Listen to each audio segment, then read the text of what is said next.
50 disturbing cases, 7 levels. I spent hours gathering only the most disturbing incidents from each state. Right from the first case, things get brutal, but as we go deeper, the stories get so horrifying you won't believe they were real. Let's begin at the tip of this iceberg. Level 1. New Jersey, Seaside Boardwalk Fire. After Hurricane Sandy in 2012, Seaside Park residents thought they had seen the worst. However, barely a year later, they were proven wrong. On September 2nd, 2013, a massive fire broke out on the Seaside Park Boardwalk. It began beneath an ice cream and custard shop.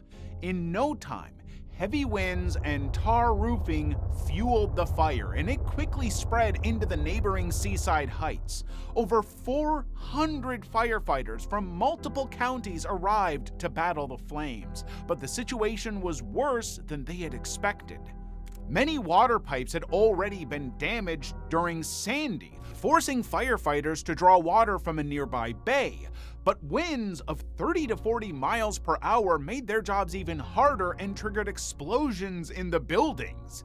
When the New Jersey governor arrived 4 hours later, the boardwalk he had reopened just 3 months earlier was still engulfed in flames. For business owners who had spent months rebuilding after Sandy, it was a nightmare repeating itself. Their livelihoods and the town's economy depended on the boardwalk, now reduced to ash and rubble. By 7:45 p.m., the fire was finally under control. No lives were lost, but over 50 businesses in Seaside Park, including the Funtown amusement park, were destroyed. Still, the towns were determined to rebuild. They spent $4.7 million on recovery work, and the boardwalk was open again for the 2014 summer season. New Hampshire, Abby Hernandez. On October 9th, 2013, Abby Hernandez left school and began the short walk home in North Conway, New Hampshire. But she never made it. That afternoon, her new boots were rubbing painfully against her heels. When a man stopped and offered her a ride, she accepted, hoping for relief. Moments later, he pulled out a gun, smashed Abby's phone, and used a stun gun to overpower her. Afterwards, he drove her to a secluded property in the woods. Inside a locked, soundproof storage container, he blindfolded Abby and chained her in place. To control her, he fitted her with a shock collar while a camera monitored her movements. The man warned her that if she tried to escape, he would kill her family. When Abby did not return home, her mother, Xenia Hernandez, realized something was wrong and reported her daughter missing. Police began searching immediately. On the other hand, Abby focused on survival. She understood that resistance would only bring more violence. If she wanted to live, she had to gain his trust. She cooperated, stayed calm, and studied his behavior. 2 weeks into the captivity, the man ordered her to write a letter to her mother. Abby tried to slip in hidden clues, but he noticed and punished her before forcing Abby to write another letter under his watch. When the letter reached Xenia, it spoke about missing home, staying strong, and being sorry, but gave no hint of her location. Though it was Abby's handwriting, Xenia sensed fear behind the words. She handed it to investigators, but detectives hesitated to release it publicly, worried that if the captor felt exposed, he might retaliate. After holding it for a month, authorities shared the letter with the public, but it backfired. Many people believed the letter proved Abby had run away. Some even demanded that her family repay the cost of the search. Despite the criticism, Xenia continued pleading for her daughter's safe return. Inside the container, Abby slowly earned small privileges. Her captor allowed her to read books. In one of them, she found his name written inside the cover, Nathaniel Kibbe. The discovery gave her something powerful: identity. She began addressing him as Nate, building a fragile sense of familiarity. Months passed, and Abby remained patient. She reminded Nate that if he ever let her go, she would not reveal who he was. Over time, his guard lowered. Part of how I gained his trust, I guess, was, I went along with whatever he wanted to do. Eventually, Nate began producing counterfeit money inside the shed. By then, he trusted Abby enough to involve her. She complied carefully, knowing any mistake could cost her life. But after a shift worker that Nate paid with counterfeit money attempted to use the bills at a Walmart, local police learned about the illegal operation. The woman warned Nate that the police were going to search his property soon. As pressure mounted, the man made a decision. On July 20th, 2014, after 9 months in captivity, he drove Abby to an abandoned road in North Conway and released her. Security cameras captured her walking up to her home in the same outfit she was abducted in. She looked thinner and exhausted, but finally free. A week later, Nathaniel Kibbe was arrested and charged with more than 200 crimes. He initially pleaded not guilty. Later, he accepted a plea deal on multiple felony charges and was sentenced to 45 to 90 years in prison. North Carolina power grid attack. In December 2022, over 40,000 people in Moore County, North Carolina suddenly lost power. But it was not a system failure, it was deliberate. Weeks before the blackout, the FBI had issued a bulletin to private industry warning of increased threats to electric infrastructure. The alert did not name a specific location, but it highlighted a growing risk. Around 7 p.m. on December 3rd, that warning became reality. A Duke Energy substation was struck by gunfire and severely damaged. Before authorities could fully assess the situation, a second substation in West End was also attacked. The combined damage cut electricity to most of the county. The impact was immediate. Schools closed, businesses shut down, and officials imposed a county-wide curfew. Investigators recovered roughly 24 shell casings from a high-powered rifle. Soon, authorities announced a $75,000 reward for information leading to an arrest and conviction. Meanwhile, utility crews worked around the clock to restore power, but the repairs were complex and slow. The county's regional hospital operated on generator power, and water and sewer systems relied on backup generators to remain functional. As temperatures dropped at night, thousands of residents were left without heat. 3 days after the attack, about 35,000 people were still in the dark. It was not until the evening of December 7th that outages dropped to around 1,200 households. 5 days after the shooting, officials permanently lifted the curfew. For most residents, power eventually returned. For 87-year-old Karen Zollner, it never truly did. She relied on an oxygen machine due to chronic lung disease and was found dead in her home after the power outage rendered her equipment inoperable. Nearly a year after the attack, authorities released an image of a vehicle of interest seen near the substations that night. No suspects have been publicly identified, and the Moore County power grid attack remains unsolved. Arizona, Bob Crane.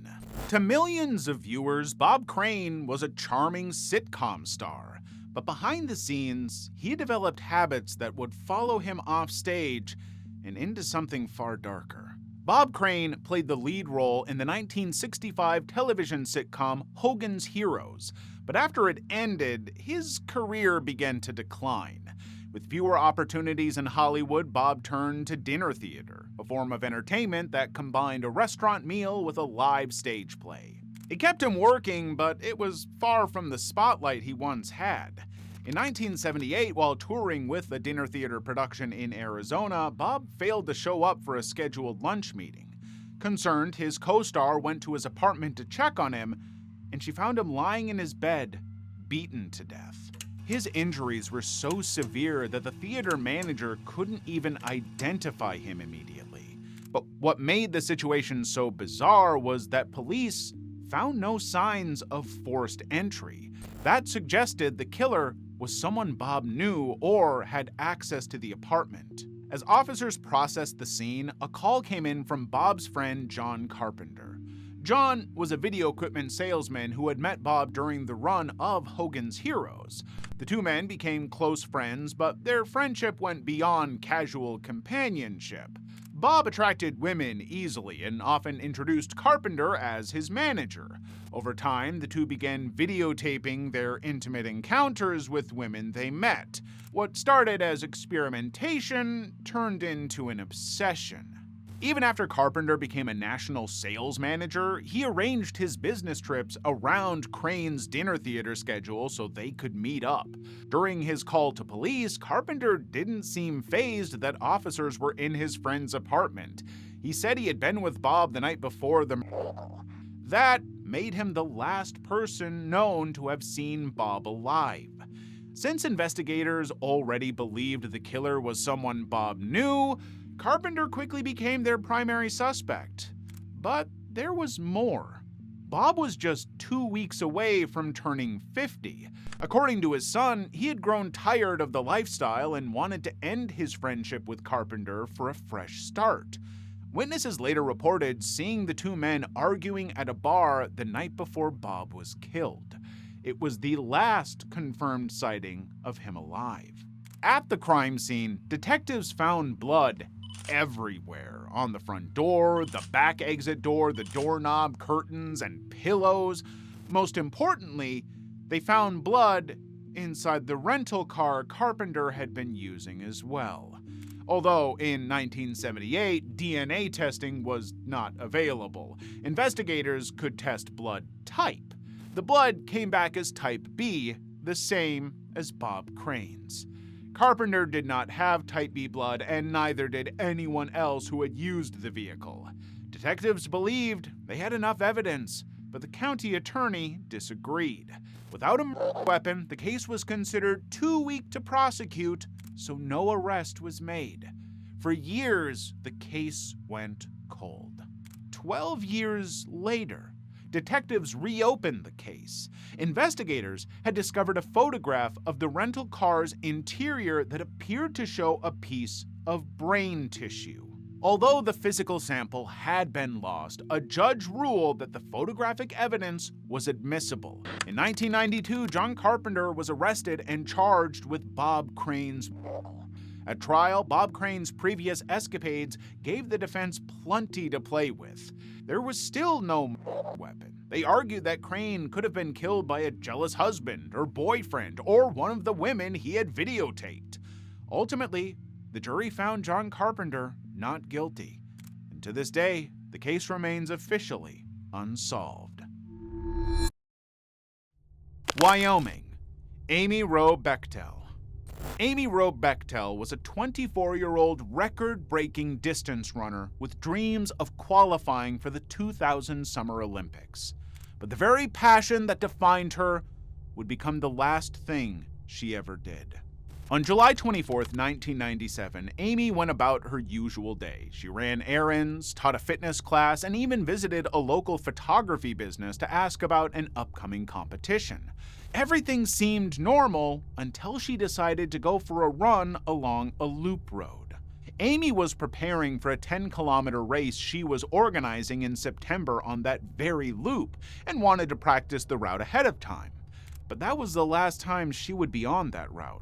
Meanwhile, her husband, Steve Bechtel, went rock climbing with friends. When he returned around 4:30 p.m., Amy still wasn't home. At the time, he didn't think much of it. It wasn't until 10 p.m. when her parents confirmed they hadn't heard from her that he reported her missing. For those of you who are like, why didn't he just call her? This was 1997. Cell phones were not that common. Authorities, along with friends and volunteers, launched a search. Hours later, they found Amy's vehicle along the loop road. It was unlocked, her car keys left on the driver's seat, and a to-do list, but it provided no clues about her whereabouts. Searches of nearby lakes, mines, and trails turned up nothing. Tips and potential leads also led to nowhere. At first, officers considered that Amy might have been attacked by a bear or mountain lion, But suspicions shifted after investigators reviewed a series of journals owned by the husband, Steve. The journals contained writings that described violence toward women, and he even referenced his wife. On August 1st, 1997, officers attempted to interview Steve under the pretense that they had evidence he was involved in Amy's disappearance. Once he realized this, he terminated the interview. Although Steve later stated that the journals were simply song lyrics for his band, he refused to take a polygraph test and would not grant further interviews. In 2004, Amy was declared legally dead by her husband. And to this day, the circumstances surrounding her disappearance remain a mystery. Minnesota, Jeremy Jourdain. On Halloween night 2016, just before 9 p.m., Jeremy Jourdain left his grandfather's home to attend a party with friends. He had lived there all his life, but after that night, everything would change. A friend drove him to the party in Bemidji, Minnesota, about 20 minutes away. Jeremy's older sister Jameen, who lived in Bemidji, met him there. The party began as expected, but when Jeremy stepped outside with a few friends to smoke, he suddenly ran off without explanation. His friends assumed he was heading home, but they were wrong. The party was more than 16 miles from his home, making the journey almost impossible on foot. By 9 a.m. the next morning, when Jeremy had not returned, his grandfather reported him missing. Police launched an immediate search, combing the area on foot, and that marked the beginning of a decade-long investigation. As efforts intensified, authorities searched by vehicle, air, dogs, and even water patrols. They searched private properties and the surrounding terrain, but no matter what they did, it proved unsuccessful. No cameras caught his steps, no one saw where he went. It was as if Jeremy simply vanished into the night. He would be 27 years old today. He's never been found, and the circumstances surrounding his disappearance remain a mystery. Maine, Ayla Reynolds. The 2011 Christmas season was devastating for Waterville, Maine, and the family of Ayla Reynolds. On the morning of December 17th, her father, Justin DiPietro, discovered that his daughter was missing. 2 months earlier, Justin had been granted temporary custody after Ayla's mother, Trista Reynolds, entered rehab for substance addiction. Trista allowed Ayla to stay with Justin, believing she would be safe, but she wasn't. According to Justin, he last saw Ayla when he put her to bed around 8 p.m. 2 other adults were in the home that night, his sister Alicia DiPietro and his girlfriend Courtney Roberts. All 3 claimed someone must have entered the house and taken Ayla. But almost immediately, investigators began questioning that story. There were no signs of forced entry. Ayla was wearing a soft cast on her arm at that time, making it unlikely she could have just wandered off. For weeks, Justin avoided public interviews, which made Trista openly accuse him of knowing more than he was saying. Then, in 2012, investigators found something alarming. They had discovered more than a cup full of Ayla's blood inside the home's basement, far more than what would be expected from some minor injury. Yet despite this discovery, no one was arrested and years passed without answers. On May 17, 2017, the state of Maine officially declared Ayla Reynolds legally dead. That same year, Maine State Police publicly stated that they believe Ayla was killed inside the home the night she disappeared and that her body was removed and concealed. More than a decade later, Ayla Reynolds remains missing. No body has ever been found, and what happened inside that house that December night remains one of Maine's most haunting mysteries. Level 2. Utah. Lori Hacking. Lori Hacking was a stockbroker's assistant in Salt Lake City, Utah. She was 5 weeks pregnant and preparing to move with her husband, Mark Hacking, for his medical school plans. Everything seemed set for a new chapter, until one morning, she vanished. On July 19, 2004, Mark called the police to report that Lori had not returned from her early morning jog. 40 minutes later, he called again, claiming he had found her car parked near a canyon trail where she often ran. Police launched an immediate search.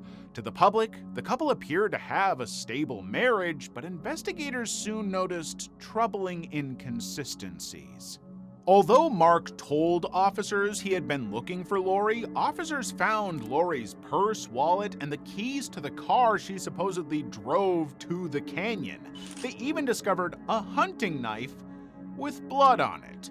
Her car seat had been adjusted for someone taller than Lori, and blood was found in the back seat. As investigators tried to piece together the evidence, another strange incident occurred. The morning after Lori disappeared, witnesses reported that Mark was running outside a hotel wearing nothing but sandals. He was taken to a psychiatric facility. However, one expert later noted that someone in a true psychotic break would not likely have remembered to keep their shoes on. Still, suspicion alone was not enough. Then detectives uncovered something more alarming. Investigators learned that Lori had called the medical school days before her disappearance to ask about financial aid during her pregnancy, only to find out that Mark had never enrolled. For years, he had pretended to attend classes, take exams, and even travel for medical school interviews. Both families had believed the story. That discovery changed everything.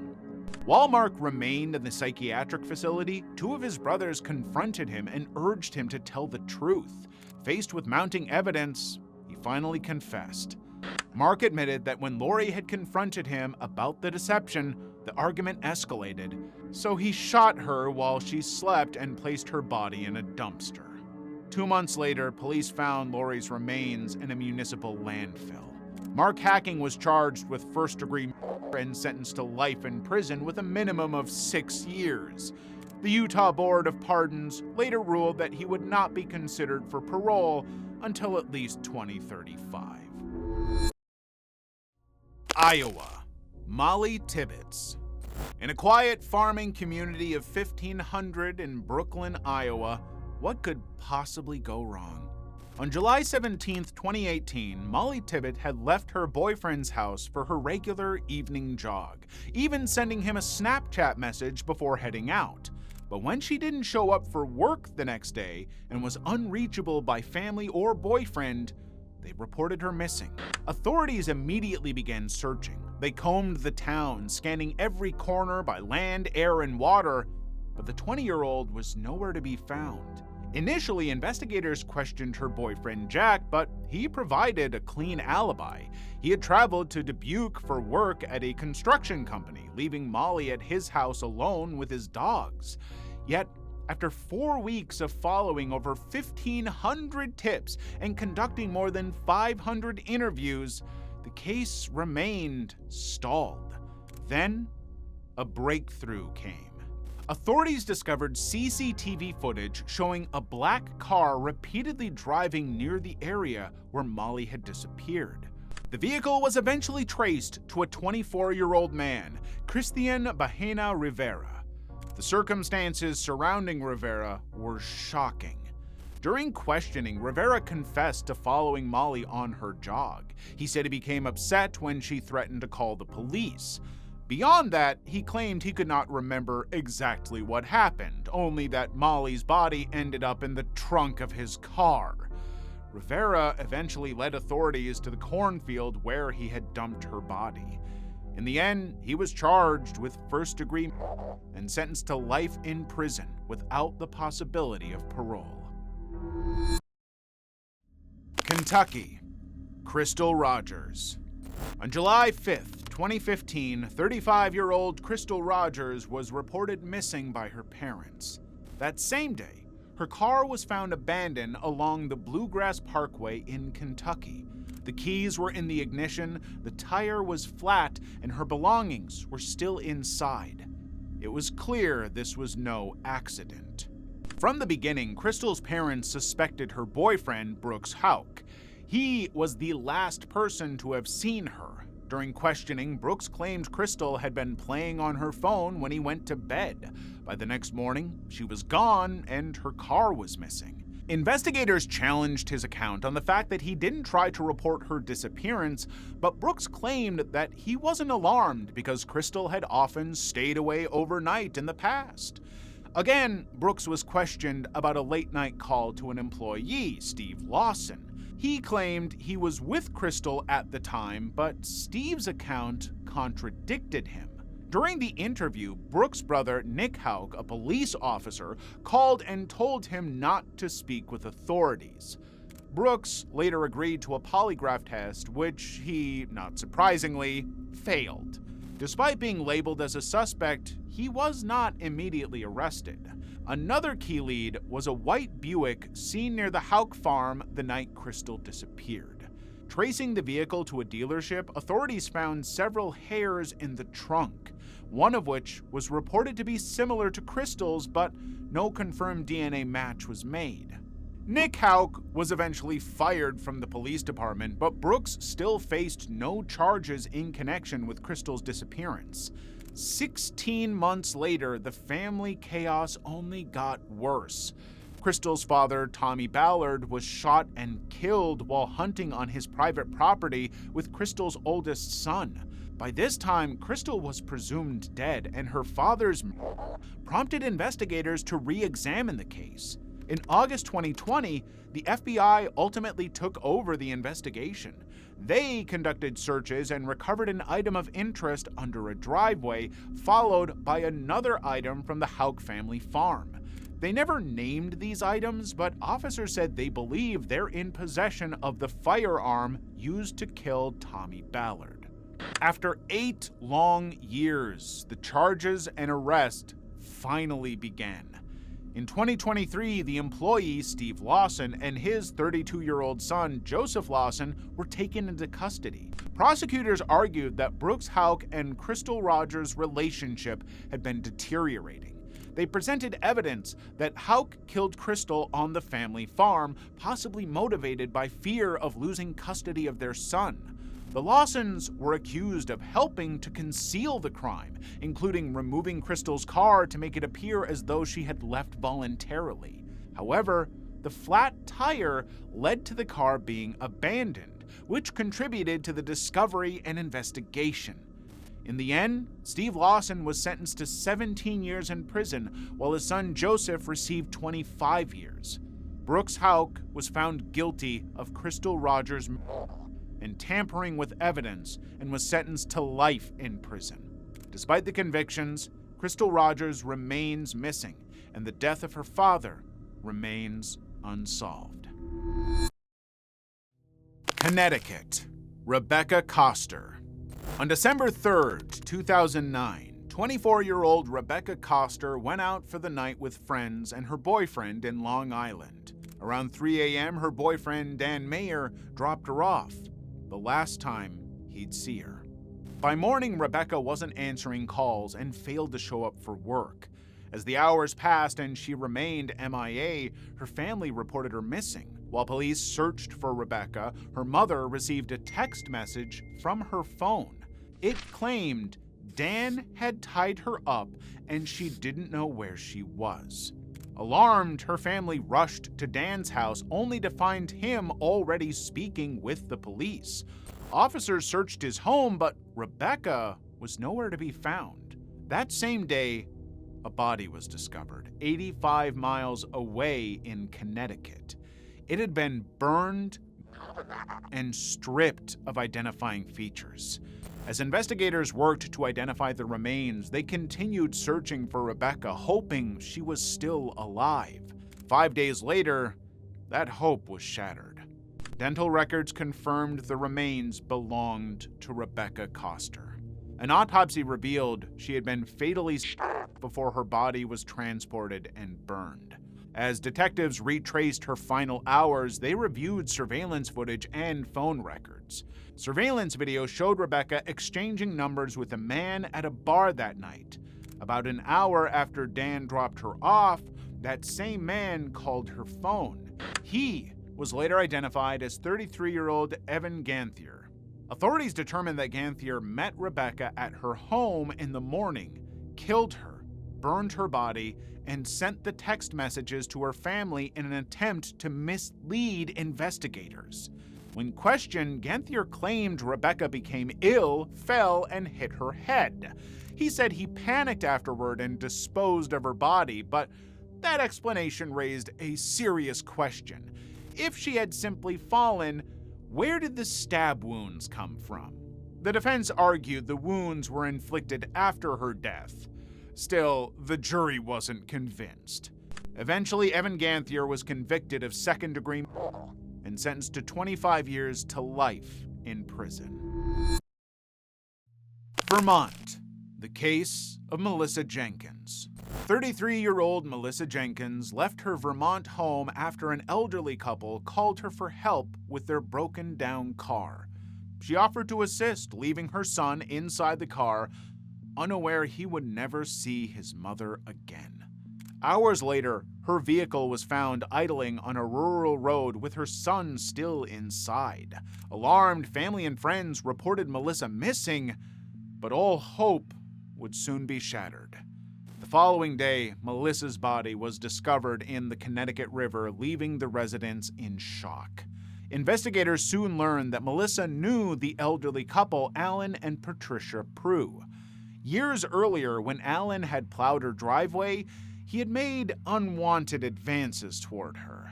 Before she left on the day of her disappearance, she had informed a friend about her movements and unease with the couple's request.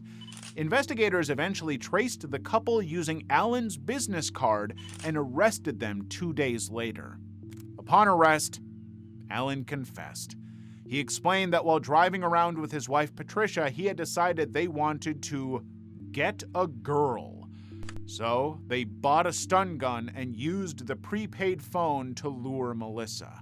When she stepped out of her car, Alan grabbed and strangled her. They loaded Melissa's body into the back seat, and Patricia choked her again to ensure she was dead. The couple then wrapped her body in a tarp at their home and later dumped it into the river. Alan and Patricia Prue were convicted and sentenced to life imprisonment without the possibility of parole. Tennessee, Lorenzen Wright. It's hard to talk about Memphis without mentioning NBA star Lorenzen Wright. Born and raised in the city, he built a successful basketball career, started a family, and made a name for himself. It's also where he was found dead.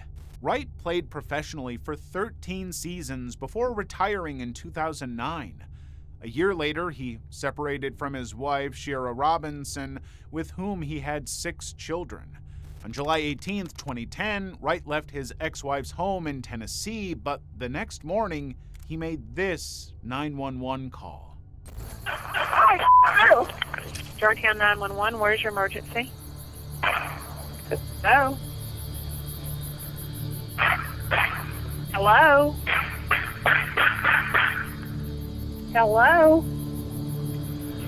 Son, I have nothing but gunshots. Hello? Hello? For reasons that remain unclear, the dispatcher did not escalate the call to a supervisor until it was too late. When his family did not hear from him, they reported him missing on July 22nd. 6 days later, Wright's body was discovered in a wooded area riddled with gunshot wounds from 2 different firearms.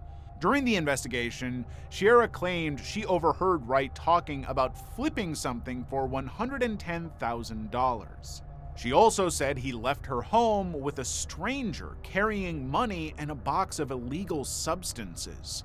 For years, investigators interviewed family members, turned up at every lead, but the case seemed to hit dead ends at every turn. It wasn't until 2017 that the case finally broke open. That year, Shira's cousin, Jimmy Martin, who was serving time in prison for killing his girlfriend, was granted immunity to testify. Martin revealed that Shira had recruited him and Billy Ray Turner, a local landscaper, to kill her ex-husband. According to Martin, they first attempted to find Wright at his Atlanta condo but did not locate him. Later in 2010, Shira lured Wright to a field with a story that she was meeting someone to collect money. There, they ambushed him. Wright fought back, hopped on a fence, and called 911, but the attacker caught up and shot him. Afterward, they disposed of the weapons in a nearby lake where authorities later recovered them. On July 25, 2019, Shira Wright Robinson pleaded guilty to facilitation of first-degree murder and was sentenced to 30 years in prison. Billy Ray Turner was sentenced to life in prison plus 25 years for conspiracy to commit first-degree murder and attempted first-degree murder. Oregon, Nancy Brophy. Daniel Craig Brophy was an American chef and culinary instructor at the Oregon Culinary Institute. But when his students walked in on June 2, 2018, like any other day, they found him dead on the kitchen floor. Officers had the grim task of informing his wife, Nancy Crampton Brophy, who told officers she had walked the dogs and taken a shower the morning of the incident. For 2 years, no one challenged her story until something unexpected surfaced. In 2020, investigators discovered traffic camera footage showing Nancy driving to and from the school within a 13-minute window around the time of the murder. When questioned, she changed her story, claiming she had no memory of the drive and was likely on a coffee run. 3 months later, Nancy Crampton Brophy was charged with her husband's murder. During the trial, prosecutors argued that she may have killed him to cash in on a $1.4 million life insurance policy. Although the murder weapon was never recovered, she had purchased the same make and model of gun. Ultimately, she was found guilty and sentenced to life in prison without the possibility of parole. Level 3. Massachusetts, gas explosions. On September 13, 2018, residents of the Merrimack Valley region in Massachusetts woke up to a disaster that would change their lives forever. Across the towns of Lawrence, Andover, and North Andover, hundreds of homes were suddenly filled with the smell of natural gas. These homes were customers of Columbia Gas of Massachusetts, which had been performing pipeline work. Normally, these homes received gas through a low-pressure system supplied by a high-pressure main pipeline. At the time, workers were replacing some of the low-pressure piping. However, the procedure Columbia Gas used did not include moving the pressure sensor from the old pipe to the new one. As a result, when the regulator was shut off, high-pressure gas from the main pipeline flooded the neighborhood pipelines. By 4:15 p.m., multiple homes exploded. At least 18 fires burned simultaneously as walls collapsed and gas stoves, ovens, and boilers ignited. The explosion was so powerful that a home shifted on its foundation, causing a chimney to fall on a car occupied by a resident who was fleeing. Once the source of the fires was confirmed, thousands of people were told to shut off their gas service and evacuate their homes. The fires were eventually extinguished approximately 2 hours later. By then, 8,600 customers had been affected, 30,000 people were forced to evacuate, and 18-year-old Lionel Rondon was killed. In February 2020, Columbia Gas pled guilty to violating federal pipeline safety laws. The company was ordered to pay a $53 million fine and sentenced to 3 years probation. Montana, Amtrak train derailment. Trains are often considered one of the safest forms of transportation, but on September 25, 2021, that belief was shaken.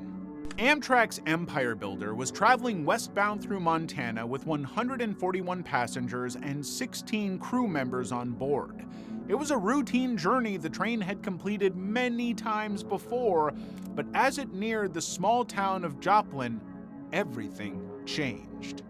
While moving at 79 miles per hour within the legal speed limit, 8 rear cars suddenly left the tracks. Moments later, 4 of those cars tipped over onto their sides. Inside the overturned cars, passengers were thrown violently. Some clung to tables and luggage racks to avoid being tossed across the cabins. Others were not as fortunate. When the wreckage came to a stop, 3 people were dead and 49 others were injured. What made the crash even more unsettling was its location. The derailment occurred near the same stretch of track where decades earlier, another Empire Builder train had collided head-on with a freight train, killing 2 crew members. After months of analysis, investigators later determined that the 2021 derailment was caused by poor track conditions. The defects had gone undetected during routine inspections, allowing the weakened rails to fail under the train's weight. West Virginia, mine disaster. In Montcole, West Virginia, miners were finishing their shifts at the Upper Big Branch mine. Deep underground, methane was building, but no one realized the danger until it was too late. On April 5th, 2010, at 3:27 p.m., that negligence triggered disaster. Methane ignited from an unknown source, and the mine exploded 980 feet underground. Rescue teams rushed to the scene. Initially, 25 miners were confirmed dead, while 4 others remained missing. Harsh conditions and unstable tunnels meant rescuers walked past the remaining 4 miners on the first day without realizing it. Eventually, all 29 miners were found dead, making it one of the deadliest U.S. mining disasters in decades. Investigations by the Federal Mines Safety Agency revealed serious safety violations. At the time, the mine was operated by Performance Coal, a subsidiary of Massey Energy. They used a method called longwall mining, which allows a long section of coal to be removed at once, producing more coal in less time. While effective, this method generates high levels of methane gas. Other mines used proper ventilation systems to keep the gas under control, but Massey did not. Alpha Natural Resources later had to pay $209 million to settle criminal charges, admitting responsibility without going to trial. Nevada, Reno Air Races. The Galloping Ghost, a former fighter plane, had returned from retirement just a year before the 2011 Reno Air Races in Nevada. But despite its modifications, nothing could prevent the disaster that awaited. On September 16, 2011, pilot Jimmy Leeward, a veteran aviator, prepared to fly the plane in the race. But his flight would not go as planned. The race began smoothly. The Galloping Ghost held 3rd place, and Leeward had just rounded pylon number 8. But during the 3rd lap, the aircraft suddenly rolled sharply to the left. It clipped a spectator area before crashing into the ground at approximately 400 miles per hour. The impact was so catastrophic that the airplane's fuel was scattered instantly before it could ignite, yet the crash killed 7 people immediately, including Leeward. 4 more would later die in the hospital, and 74 others were injured. Investigators determined the crash was caused by a mechanical failure in the plane's left elevator trim system. Mechanics had reused single-use lock nuts, which eventually loosened. A critical screw cracked, causing the trim tab to shake uncontrollably. The shaking broke the link connecting the trim tab to the control system, leaving the pilot unable to control the aircraft. The 2011 Reno Air Races crash became the 3rd deadliest airshow disaster in United States history. Missouri, Joplin tornado. The city of Joplin had experienced tornadoes before, but none as devastating as the one in 2011. By May that year, over 800 tornadoes had struck the United States. Most were scattered across the country, leaving Joplin largely untouched until disaster struck. Days before the tornado, the Storm Prediction Center had forecast the highest tornado risk in the upper Mississippi Valley, but once again mentioned no risk for Joplin. This contributed to a false sense of security. While 48 tornadoes hit the upper Mississippi Valley as predicted, they were relatively minor compared to what Joplin would face. On May 22, 2011, residents received a tornado warning just 20 minutes before the storm touched down. Many ignored it, as previous alarms had not always been issued by the official weather service. The majority did not take cover until the tornado was nearly upon them. Many buildings in the city were not designed to withstand such powerful winds. Most homes lacked basements, and these factors left residents extremely vulnerable. At 5:34 p.m., the Joplin tornado touched down. Over the next 48 minutes, it intensified to EF5 strength, destroying homes, crushing walls, and twisting steel support beams. Only the homes where residents hid in basements were the ones without casualties. In total, 553 businesses and 7,411 homes were destroyed. 17,000 residents were left homeless, 150,000 vehicles were damaged, 158 people died, and over 1,000 were injured. It was the deadliest tornado of 2011 and the most destructive in Missouri's history. Mississippi, Hurricane Camille. In August 1969, residents along the Mississippi Gulf Coast were warned that a powerful storm was approaching. But residents had no idea just how destructive it would become. On the night of August 17, 1969, Hurricane Camille made landfall near Bay St. Louis, Mississippi as a Category 5 storm. Sustained winds reached 175 miles per hour, placing it among the strongest hurricanes ever to strike the United States. But the greatest threat was not the wind, it was the water. Residents boarded up windows and secured their homes. Tens of thousands evacuated, but many coastal residents chose to ride out the storm, believing they could survive it as they had in previous storms. Camille drove a storm surge more than 24 feet high onto the Mississippi coast. Entire neighborhoods disappeared within minutes. Homes were torn from their foundations. Boats were hurled inland like debris. No hurricane in U.S. history had ever submerged so much land along the Gulf Coast.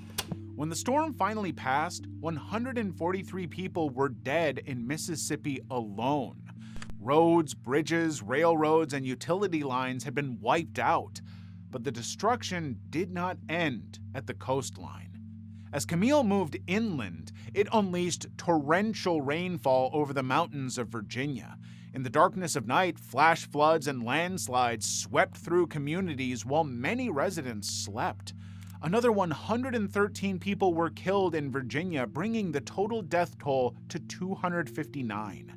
Damage was estimated at $1.4 billion in 1969 dollars, making Hurricane Camille one of the most destructive natural disasters in American history at the time.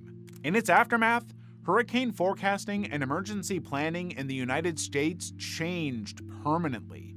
Camille became the standard against which future storms would be measured. Rhode Island, the Station Nightclub.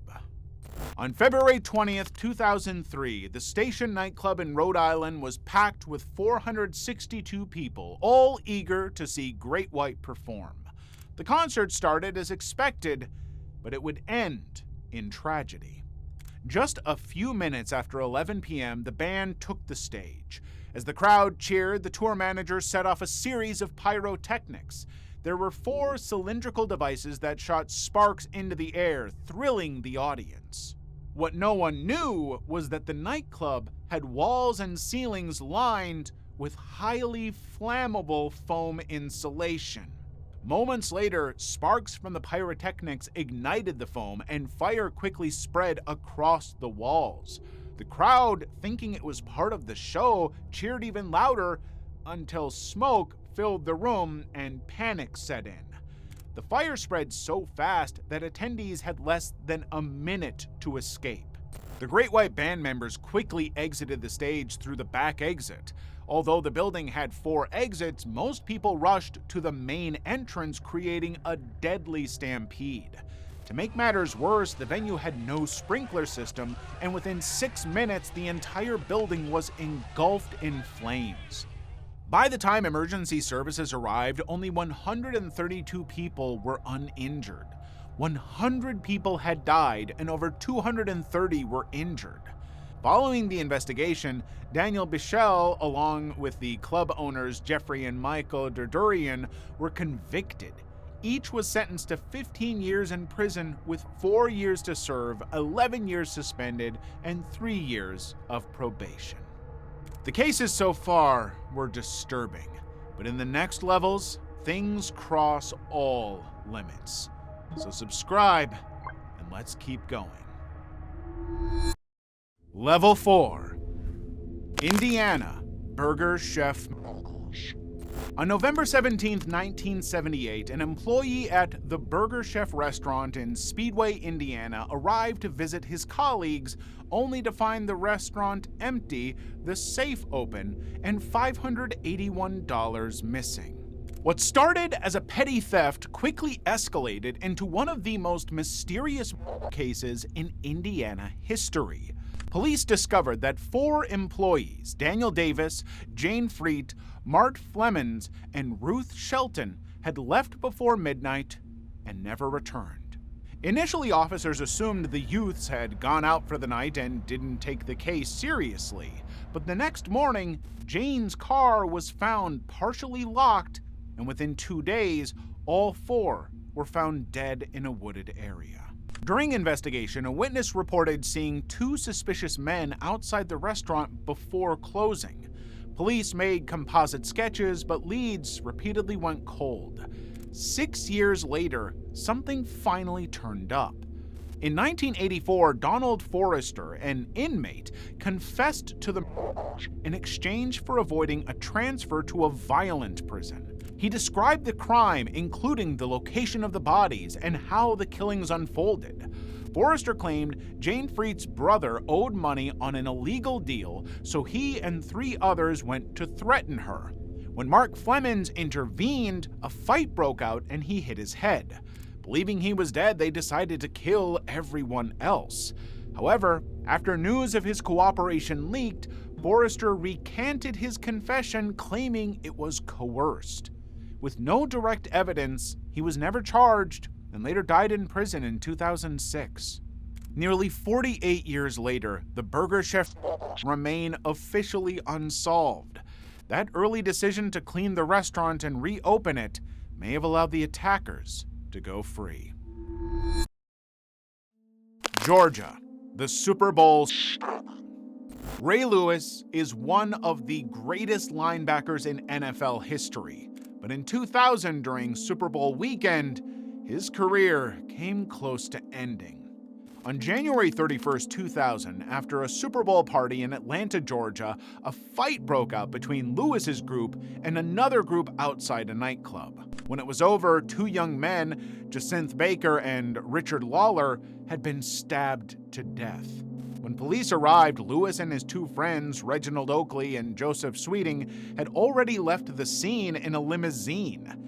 During questioning, Lewis straight up denied being present at the fight. However, detectives recovered a knife from the scene that had been purchased at a sporting goods store where Lewis had recently appeared for an autograph signing.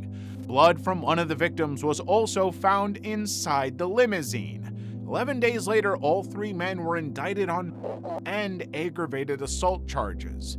But the trial quickly became complicated. Witnesses gave conflicting accounts. Even the limousine driver, who originally told police he saw Lewis strike one of the victims and heard his companion say, "I stabbed mine," softened his testimony in court. He later said he only saw Lewis pull his arm back, but never actually saw him throw a punch.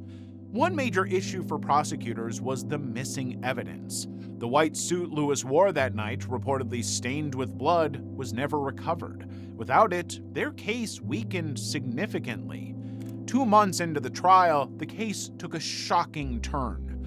Lewis accepted a plea deal and testified against Oakley and Sweeting. He pleaded guilty to obstruction of justice, stating that his friends had purchased the knives earlier that week.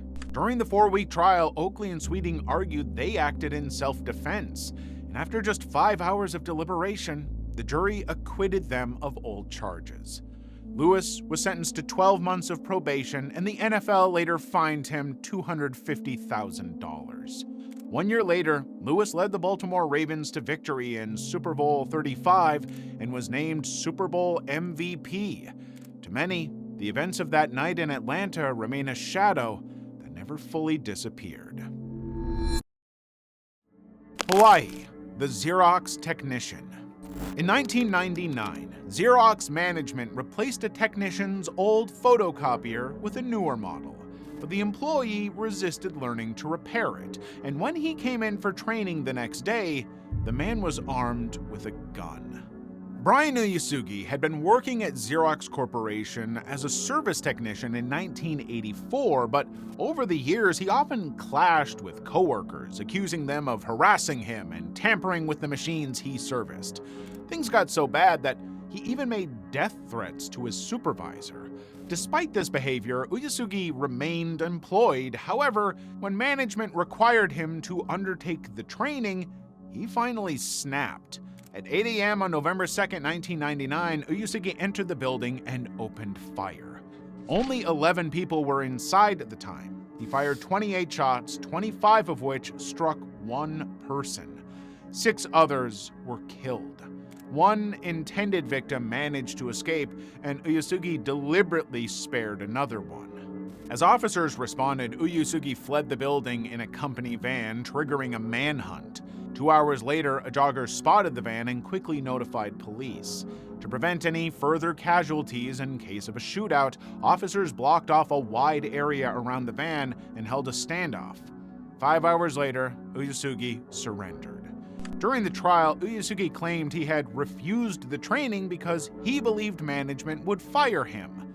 When they didn't, he decided to give them a reason to do so. Brian Uyasugi was convicted of 7 counts and 1 count of attempted. The man was ultimately sentenced to life in prison without parole. Illinois, Highland Park Parade. While families gathered to celebrate America's Independence Day, one man in the crowd had entirely different plans. On July 4th, 2022, during a parade in Highland Park, Illinois, 21-year-old Robert Cremo III climbed onto a rooftop overlooking the parade route using an unsecured ladder. 14 minutes after the parade began, he opened fire on spectators and participants below. In just a few minutes, Cremo fired 83 rounds into the crowd. 7 people were killed and 48 others were injured. As police rushed toward the area, Cremo fled. He dressed in women's clothing to help disguise himself and blended into the panicked crowd. However, the rifle he used fell from his bag during the escape and was recovered by authorities within minutes. After leaving Highland Park, Cremo drove to Madison, Wisconsin, where another Independence Day celebration was underway. There, he considered carrying out a second attack, but ultimately decided against it. Still on the run, he discarded his cell phone to avoid being tracked, but his escape didn't last long. After police released a photo of Cremo and a description of his silver Honda Fit, a driver spotted his damaged vehicle and alerted police. For 13 minutes, the driver followed Cremo while relaying his location to 911 operators. 8 hours after the shooting, Robert Cremo III was arrested without incident. During the investigation, authorities revealed that law enforcement had prior encounters with him. In September 2019, police were called after he allegedly threatened to kill a family member. As a result, officers seized multiple weapons at the time, including knives and a sword. However, no charges were filed. That same year, despite those prior incidents, Cremo applied for a firearm owner's identification, FOID card. Since he was under 21, his father sponsored the application, legally allowing him to obtain the card. With that FOID card, Cremo later purchased several firearms legally, including the rifle used in the attack. Investigators determined there was no clear personal motive behind the attack, aside from Cremo's long-standing obsession with mass shootings and violence. On April 24, 2025, Robert Cremo III was sentenced to 7 consecutive life sentences, plus an additional 2,400 years in prison without the possibility of parole. Maryland, the Lululemon. On March 12, 2011, a Lululemon store manager in Bethesda, Maryland, arrived to find the door unlocked and merchandise strewn across the floor. At first glance, it looked like a robbery, until she heard moaning from the back of the store. Terrified, she asked a man outside to help her check, and what he found was horrific. One worker, Jana Murray, lying dead face down, and another, Brittany Norwood, was semi-conscious with zip ties binding her wrists and ankles and her face covered in blood. When police arrived, Brittany, clearly shaken, told them what happened the night before. She claimed she had forgotten her wallet after closing and called Jana, who returned to unlock the store.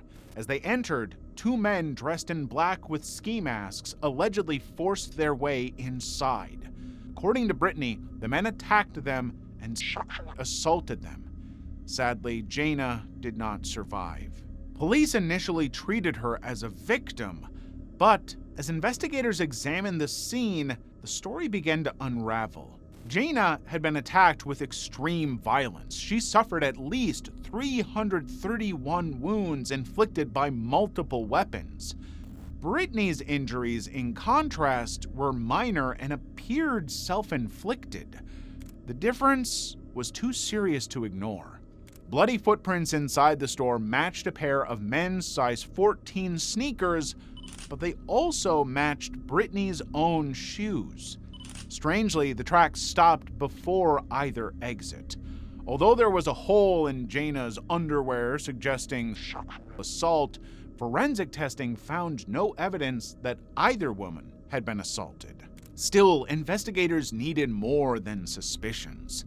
Soon, other evidence, like neighbors' testimony on seeing them argue, also stacked up against Brittany. Moreover, when police searched Jana's car, they found both Jana's and Brittany's blood inside.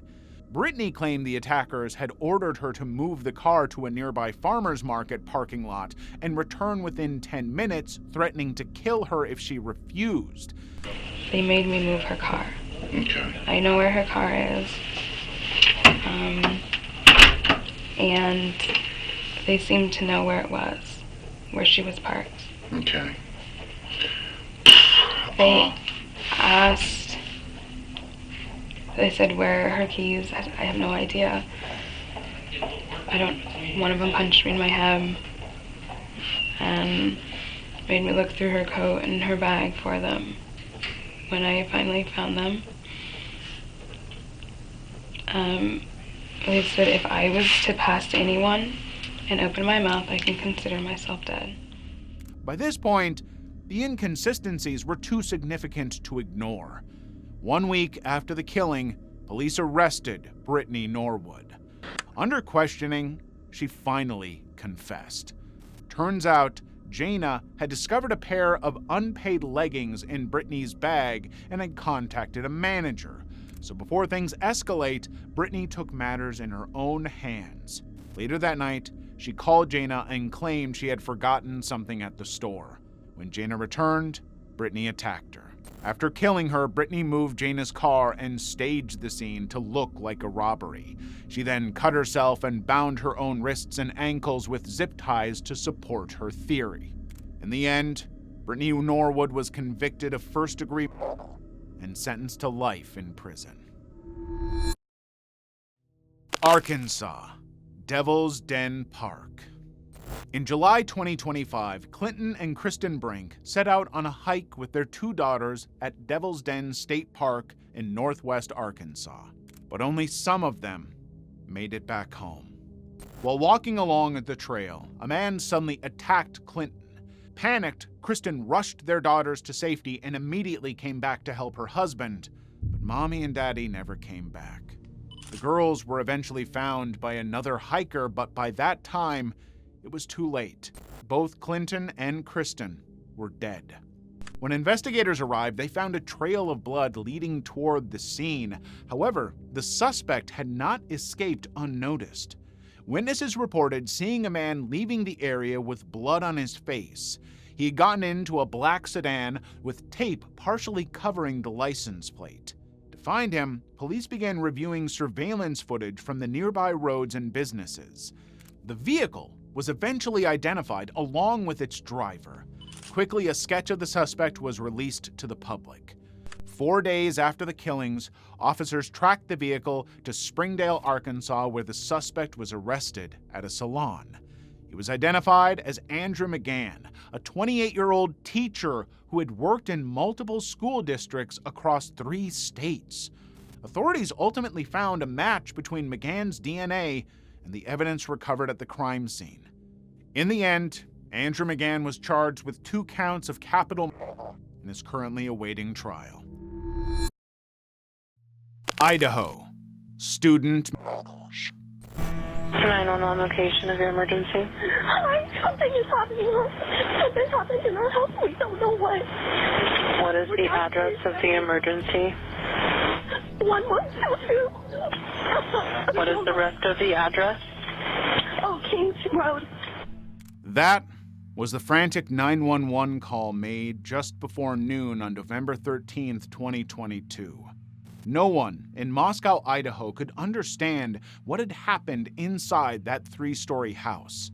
3 University of Idaho students, Kaylee Goncalves, Madison Mogan, and Zaina Kernodle, lived with 2 other roommates in a 3-story house off campus. That Saturday, Zana's boyfriend Ethan was visiting, and the 2 of them had gone to a fraternity party. Kaylee and Madison had spent the evening at a downtown sports bar and were out until around midnight. By about 2 a.m., all 5 roommates and Ethan were back in the house. But when the sun rose the next morning, Kaylee, Madison, Zaina, and Ethan were all found dead inside. When police arrived, one of the surviving roommates, Dylan Mortensen, said she was awakened by a noise on the 3rd floor, but she looked out her door, there was nothing. However, the moment she closed the door, she heard Zaina crying, followed by a male voice saying, "It's okay, I'm going to help you." Startled, she opened her door again, and a figure dressed in black walked past her and exited through the sliding door in the kitchen. Since Dylan had been intoxicated, she locked herself in a state of disbelief, thinking what she saw wasn't real.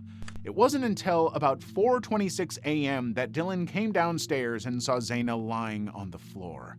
Panicked, she ran into a bedroom to join the other surviving roommate, Bethany Funk. The 2 of them locked themselves and contacted their friends, who then called 911. All 4 victims had been stabbed multiple times. Authorities were under intense pressure to find the perpetrator, but they had very little to work on. There were no signs of forced entry, and no obvious weapon was left at the scene. After reviewing hours of CCTV footage, investigators finally found something incriminating. A white Hyundai Elantra driving past the victim's home 3 times until about 4:20 a.m., when it sped away from the neighborhood. At the crime scene, investigators also found a knife sheath containing a single source of male DNA. That vehicle and the DNA evidence eventually led police to Brian Kohberger, a PhD student in criminology at Washington State University. On December 30th, 2020, police finally arrested Kohberger after surveilling him for a while. At his home, investigators found a knife, a pistol, and a black face mask.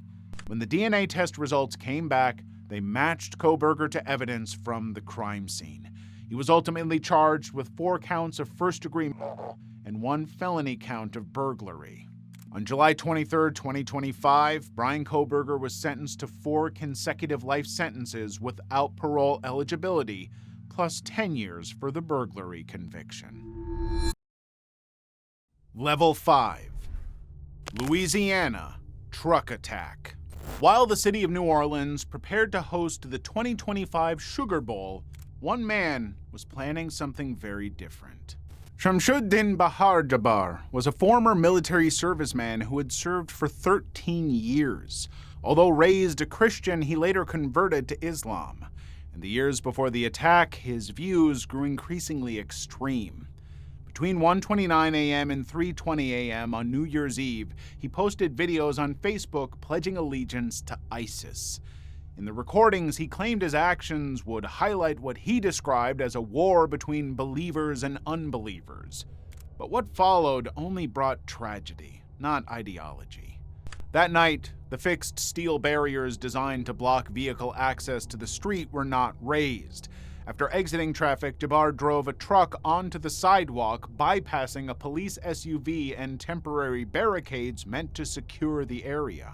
Suddenly, he accelerated into pedestrians along a 3-block stretch before crashing into an aerial lift. Wearing body armor, Jabbar stepped out of the truck and opened fire on officers and bystanders. Police returned fire. The exchange ended when officers shot him multiple times in the torso, killing him at the scene. By the end of the attack, 14 people had been killed. 57 others were injured, including 2 police officers and 3 civilians wounded in the gunfire. But the danger didn't end there. After Jabbar was shot dead by police, investigators discovered several devices in the truck that appeared to be pipe bombs or improvised explosives, showing that his attack could have been even deadlier. Although he had pledged allegiance to ISIS online, investigators later stated they found no evidence that he had received direct instructions from the group.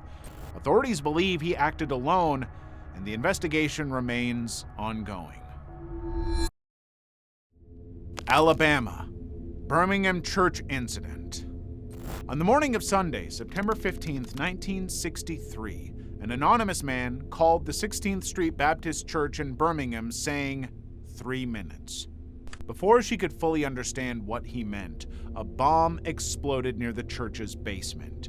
5 girls were in the basement at the time, changing into choir robes ahead of service. The blast tore through the building, shattering stained glass windows and collapsing part of the structure. Cars parked nearby were destroyed, and windows more than 2 blocks away were blown out. By the time authorities arrived, 4 girls were dead, and at least 22 others were injured. At first, investigators believed the explosion may have been caused by a bomb thrown from a passing car, but 5 days later, the FBI recovered a section of wire and fragments of red plastic. The evidence confirmed that a device had been planted near the church's women's lounge. Within days, investigators focused on a Ku Klux Klan splinter group known as the Cahaba Boys. Witnesses reported seeing a white man leave a car and walk toward the church shortly before the explosion. The church was targeted because it was a center of civil rights activity in Birmingham. 4 men were eventually identified as suspects. However, it took 14 years before the first conviction.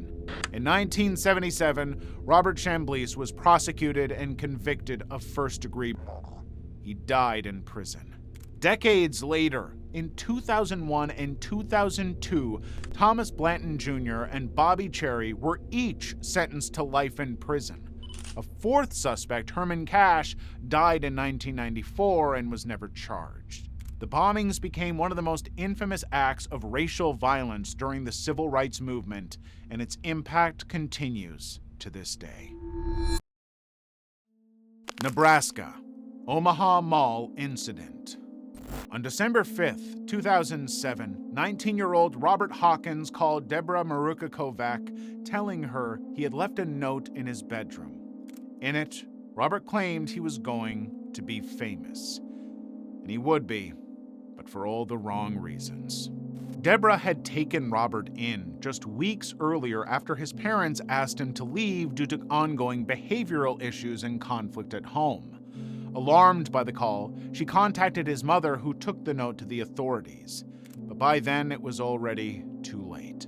At 1:36 p.m., CCTV footage captured Robert entering the Von Mauer department store inside West Roads Mall in Omaha, Nebraska. He walked through briefly, scanned the area, and then left. 6 minutes later, he returned, this time with a rifle concealed under his sweatshirt. The boy took the elevator to the 3rd floor.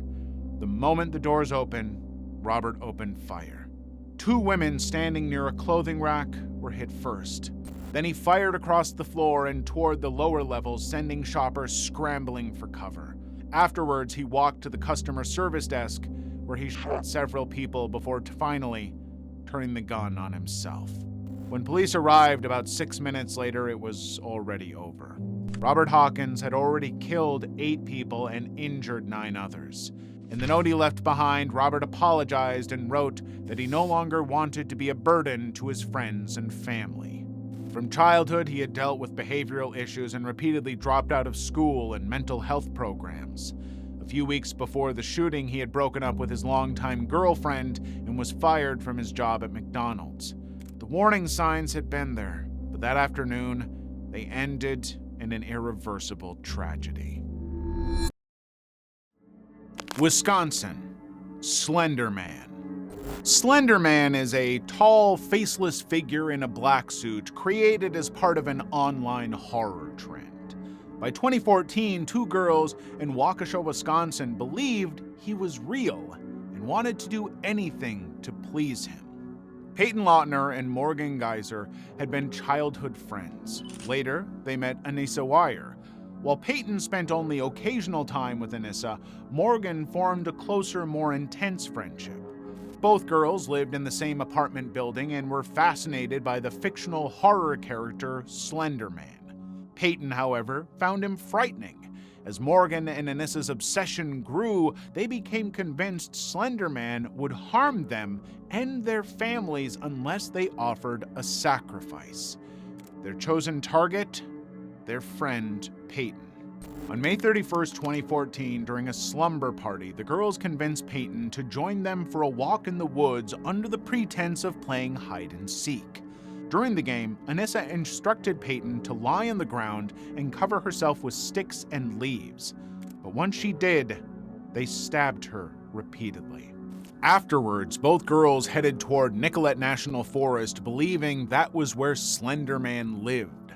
Peyton managed to drag herself to a nearby patch of grass where a cyclist found her and called 911. She was rushed to the hospital, and authorities quickly began searching for Morgan and Anissa.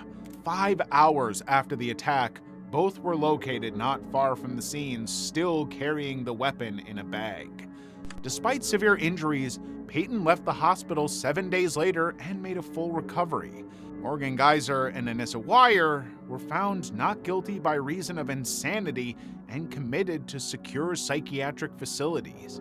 Morgan was sentenced to 40 years, and Anissa received 25 years. Delaware, prison crisis. In 2017, a normal workday at the James T. Vaughn Correctional Center in Smyrna, Delaware turned into one of the deadliest prison uprisings in the state's history. The facility was the largest prison in Delaware, housing around 2,600 men. By 2017, older sections like Building C were overcrowded, far beyond their intended capacity. Gangs had established influence, and overworked staff were too exhausted and vulnerable to maintain control. 2 weeks earlier, Lieutenant Stephen Floyd filed a report recommending that certain inmates be moved out of Building C. He warned that they were planning something, but his concerns went unheeded. The consequences of that negligence would manifest in the worst way possible. At around 10:30 a.m., as inmates returned from the recreation yard, a group in Building C covered their faces with cloth. Without warning, they quickly overpowered officers and civilian staff, locked down the area, and took multiple hostages. The violence escalated immediately. Before confining 3 officers in a supply closet, the inmates beat them with makeshift tools until their bones broke. Officer Floyd was placed in a separate closet, isolated from the others as chaos consumed the unit.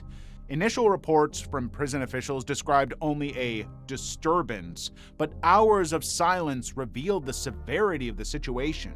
At one point, an inmate rolled a blanket, set it on fire, and threw it over the officers. The officers extinguished the flames but remained trapped in the smoke-filled closets.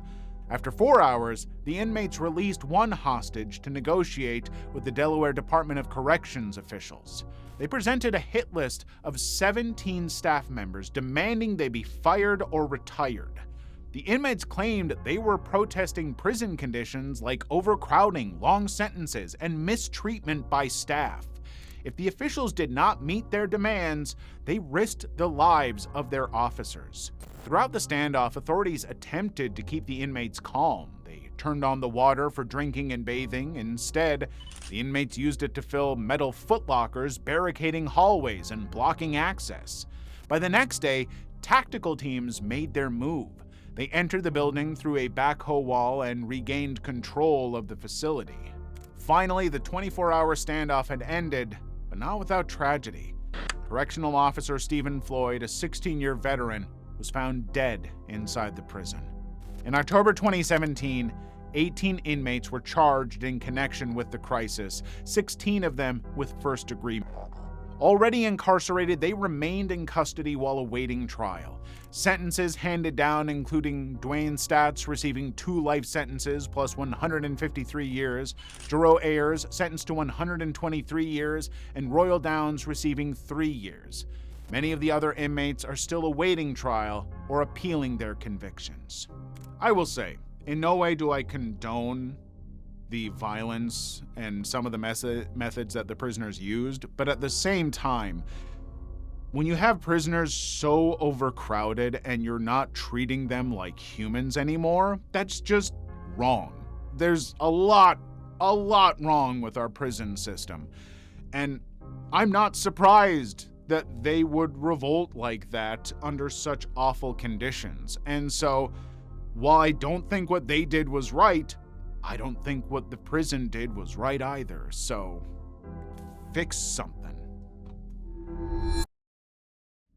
Oklahoma, Karina Saunders. In October 2011, Karina Saunders was reported missing after she failed to show up for work and stopped answering calls. Authorities began searching immediately, but this was not just a missing persons case. On October 8, 2011, Karina was last seen entering a red pickup truck. A man with tattoo sleeves on both arms was observed exiting the vehicle. 5 days later, animal welfare workers in Bethany, Oklahoma were rounding up feral cats when they noticed a foul smell. Tracing it to a duffel bag behind an apartment, they discovered Karina's body inside. After interviewing around 80 witnesses, police learned that Karina and another woman had been abducted to an abandoned house where 2 men allegedly beat and restrained her. The witness claimed Karina had been dragged upstairs and further attacked, though she managed to escape by jumping out of a window. The 2 men identified in connection with the case were Jimmy Macy and Luis Ruiz. At the time, Jimmy Macy was already in custody for related charges. A fellow inmate told authorities that Macy had admitted to killing Karina and described how her body had been wrapped and disposed of. Luis Ruiz was arrested 8 months later, and both men were charged with first-degree murder. However, the court could not rely on hearsay alone. So by February 2013, the charges against Macy and Ruiz were dropped due to insufficient evidence. Authorities believe Karina's death may have been connected to a human trafficking or drug gang. Despite a $10,000 reward for information, investigators have yet to identify the man with the tattoo sleeve or uncover the full circumstances behind Karina Saunders' death. Pennsylvania, Tree of Life. For the three congregations at the Tree of Life Synagogue in Pittsburgh, the Sabbath morning was meant for worship, until one man decided they all needed to die. Just before 10 a.m., 46-year-old Robert Bowers posted a final message on Gab, accusing the Jews of killing his people. 5 minutes later, Bowers opened fire through a window of the synagogue. Typically, about 75 people would attend a Saturday service, but only 22 were present that morning. Bowers entered through the broken window and shot his first two victims. Over the next 20 minutes, he moved through the building, targeting congregants and hiding spots. At one point, he entered the chapel and shot Sylvan Simon next to his wife, Bernice. Minutes later, he returned to the chapel as Bernice held her deceased husband and dialed 911 and shot her as well. By then, police had surrounded the building, but Bowers continued firing. Officers were injured during exchanges of gunfire. About 30 minutes after the attack began, tactical teams ultimately breached the synagogue, engaging Bowers before hitting him multiple times. Wounded, he crawled out and surrendered. But 11 people were dead, and 7 others were injured. Investigators later found that Bowers had long promoted conspiracy theories claiming Jewish people were collaborating with Muslims to take over the United States. The FBI raided his home for evidence, but he was one step ahead. Before the shooting, Bowers had preemptively set his computer to wipe 6 hard drives after a 200-minute countdown. By the time authorities arrived, all data was irretrievably lost. Robert Bowers was charged with 29 federal crimes and was ultimately sentenced to death by lethal injection. Florida. Parkland School Incident. On February 14th, 2018, Nicholas Cruz arrived at his former high school in Parkland, Florida, carrying a backpack toward Building 12, where around 900 students sat unaware of his true intentions. Cruz took out a rifle from his bag and began assembling it at the ground floor of the 3-story Building 12. A student spotted him and ran to alert staff, but it was too late. Cruz had already begun open firing. 4 students in the first-floor hallway. He even fired through the windows of classroom doors, 6 more students and wounding 13. He then moved to the upper floors, 8 students and 3 staff members. In the meantime, staff activated a lockdown and authorities were alerted. Eventually, Cruz dropped his rifle on the 3rd floor and walked away, blending in with fleeing students. After leaving the school, he stopped at a fast food restaurant and a nearby mall before continuing on foot. About an hour later, police arrested Cruz roughly 2 miles from the school. The entire attack lasted just 6 minutes. But in that time, 17 people were killed and 17 others were injured. Investigators later discovered that Cruz had been on law enforcement radar for years. Less than a month before the shooting, the FBI received a specific warning from someone close to Cruz detailing his erratic behavior, gun ownership, and the possibility of a school attack. Cruz's social media accounts also revealed photos of him with firearms, including pistols, shotguns, and long knives. Despite these warnings, no action prevented the tragedy. On November 2nd, 2022, Nicholas Cruz was sentenced to life in prison without the possibility of parole. Level 6. New Mexico, the Bone Collector. On February 2nd, 2009, a woman walking her dog made a shocking discovery on Albuquerque's West Mesa: a human femur. She immediately called the police, setting off an investigation that would raise more questions than answers. At first, authorities did not realize the full scale of what they had uncovered. As they carefully excavated the area, it became clear that the remains were not random. Buried in shallow graves were the bodies of 11 women, all of whom had disappeared between 2003 and 2005. The clustering was no accident. This was the work of a serial killer, later known by the media as the West Mesa Bone Collector. Most victims were vulnerable women, some struggling with addiction or involved in sex work. Despite their differences, they were connected by their final resting place. Authorities launched one of the largest missing person and homicide investigations in the region's history. Detectives meticulously reviewed case files, interviewed friends and family, compared DNA, and followed every lead. Several individuals drew suspicion over the years. One early person of interest was Fred Reynolds, a pimp who knew one of the missing women, but had died shortly before the discovery. Another suspect was Lorenzo Montoya, who had once threatened to kill and bury his girlfriend, but he too had died in 2006 after being shot in self-defense. Interestingly, the West Mesa killings appeared to stop after his death.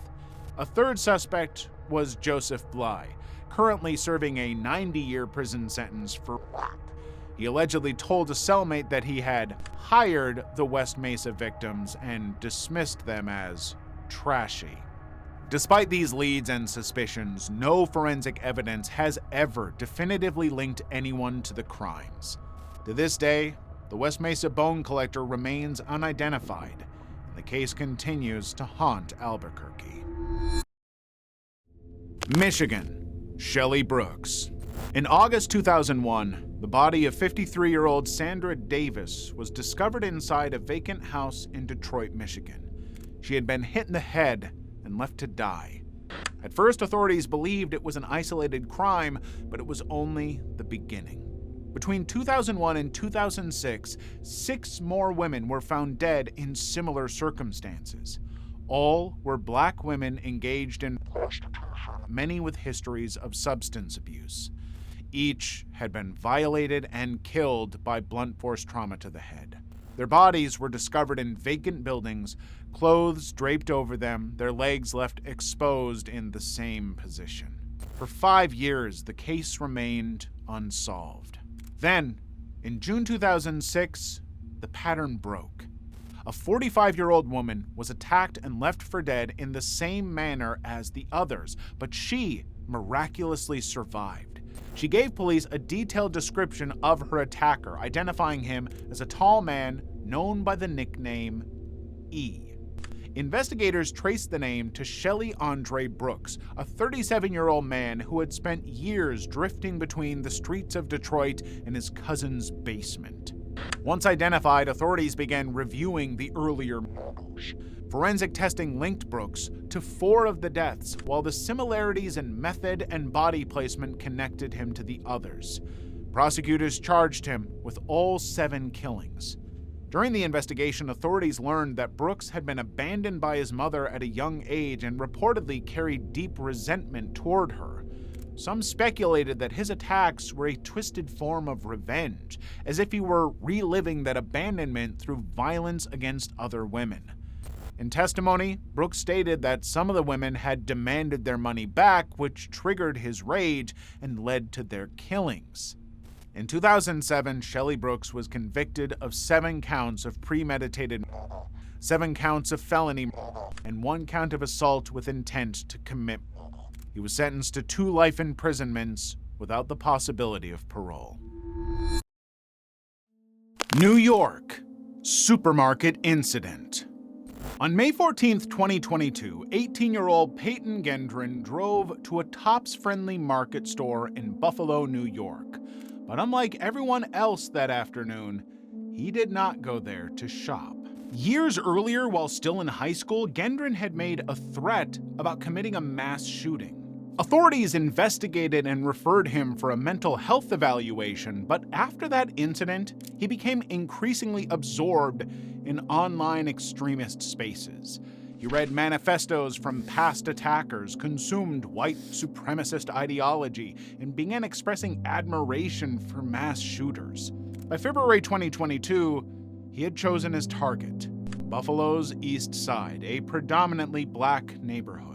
For months, he visited the store to study it, mapping entrances and exits, observing security measures, and keeping detailed notes in a private Discord server. At around 2:30 p.m. on May 14th, Gendron arrived wearing body armor and a military-style helmet. He carried a rifle and had mounted a camera to live stream the attack on Twitch. As he approached the store, he immediately opened fire, shooting 4 people in the parking lot. Then he entered the supermarket and continued shooting. By the time Buffalo police began receiving emergency calls, multiple victims had already been struck. Inside, shoppers and employees tried to survive. Some hid in a break room and barricaded the door with a heavy desk. Others crouched behind a milk cooler. An armed security guard fired at him, but the bullet hit Gendron's body armor and did not stop him. Gendron returned fire, instantly killing the guard. In total, the attack lasted just over 6 minutes. When patrol officers arrived, they encountered Gendron at the front of the building. He placed his rifle under his neck, but officers persuaded him to drop the weapon, and Gendron was immediately arrested. By then, 13 people were shot, 11 of them black, and 10 of them died. In November 2022, Peyton Gendron pleaded guilty to 10 counts of first-degree murder, 3 counts of attempted murder as hate crimes, criminal weapons possession, and domestic terrorism motivated by hate. He received 11 life sentences without the possibility of parole, plus an additional 90 years. South Dakota, Robert Leroy Anderson. On July 26, 1996, Robert Leroy Anderson walked into the home of Vance and Piper Strail in Canastota, South Dakota. He claimed he was interested in the Bible day camp the group organized, saying he would return. He did, but not for the Bible study. 2 days later, Anderson pulled up in a black vehicle and kidnapped 28-year-old Piper Strail in front of her children. Earlier, when he first appeared at the house that day, Piper had told the children to hide. Later that afternoon, her husband Vance went to pick them up from daycare, only to discover they had never arrived. When authorities responded to the home, they questioned the children. They described a man wearing jeans and a baseball cap. The description immediately triggered Vance's memory that it was the man who had visited days earlier. He provided the police with Anderson's name, address, and description. Officers quickly located Anderson and brought him in for questioning. At first, he denied any involvement, claiming he had only stopped by to ask about the Bible camp. But as detectives pressed him about witness statements, Anderson's story began to shift. By the end of the interview, the contradictions were too obvious to ignore, and Robert Anderson was arrested. During a search of his property, officers found blood-stained jeans, duct tape, a dirt-covered shovel, and a pocket knife. Investigators also found human hair on the floor. DNA testing confirmed they belonged to Piper Strail. Her children later identified Anderson as the man who entered their home. On July 18, 1997, Robert Anderson was sentenced to life in prison. And despite the conviction, Piper Strail's body was never recovered. And still, the case did not end there. 2 years before Piper's abduction, 29-year-old Larissa Domansky vanished after finishing a night shift at a meatpacking plant. Extensive searches turned up nothing. After Anderson's conviction in Piper's case, Larissa's husband revealed that Anderson had also worked night shifts at the same plant. Investigators began to question whether he was connected to Larissa's disappearance. The answer came from an unexpected source. While detectives continued working the case, Anderson was making plans from inside prison. He confided in his cellmate, Jeremy Brunner, and during their conversations, Anderson bragged about abducting and killing both Larissa and Piper. He claimed he had kidnapped Larissa Domansky at gunpoint with the help of a friend named Glenn Walker. According to Anderson, Walker panicked and left, forcing him to carry out the assault alone before calling Walker back to help bury the body. In Piper's case, he said he handcuffed her in the back of his vehicle, killed her, and disposed of her in the Big Sioux River. Anderson did not confess out of guilt. He wanted Brunner's help. He asked him to assist in framing someone else for the murder and to arrange the killing of Glenn Walker. Anderson provided a diagram of his mother's house and pointed out where the victim's personal belongings could be found.